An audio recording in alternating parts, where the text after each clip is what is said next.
2009 और 2012 की साल में उन्होंने गांधीनगर के लोकसभा के कैंडिडेट्स के तौर पर जो एफिडेविट सबमिट की थी, उसमें तीनों में अलग अलग डिग्री अलग अलग साल में प्राप्त की थी, ऐसा बताया गया है।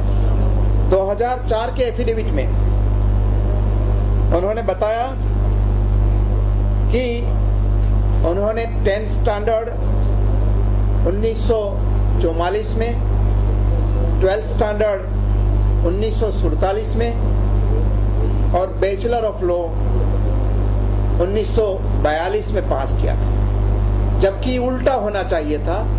और दूसरी बात ये कि उस समय 10+2 सिस्टम ही अवेलेबल नहीं थी, तो वो 10 और 12 उसी समय पास किया था, वो गलत इंफॉर्मेशन है। 2004 में उन्होंने साल उल्टा दी। उन्होंने कहा कि 1942 में उन्होंने 10th स्टैंडर्ड पास किया, 1944 में 12th स्टैंडर्ड पास किया और बैचलर ऑफ लॉ 1947 में पास किया।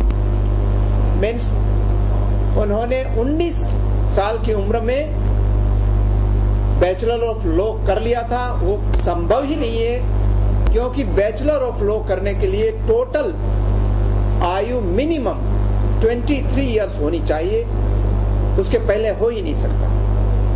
और जो 2014 का जो इलेक्शन में उन्होंने एफिडेविट फाइल की है, उसमें बताया है कि उन्होंने 10th और 12th स्टैंडर्ड पास ही नहीं किया था, लेकिन 11th और प्री साइंस पास किया था। तो ये टोटल फॉल्स इंफॉर्मेशन है, मिसलीडिंग है और रिप्रेजेंटेटिव ऑफ पीपल्स एक्ट की सेक्शन 125A के मुताबिक 2 साल की पनिशमेंट, 2 साल की जेल की पनिशमेंट उसमें हो सकती है। हमने कंप्लेन किया है कि उनके सामने एक्शन लिया जाए।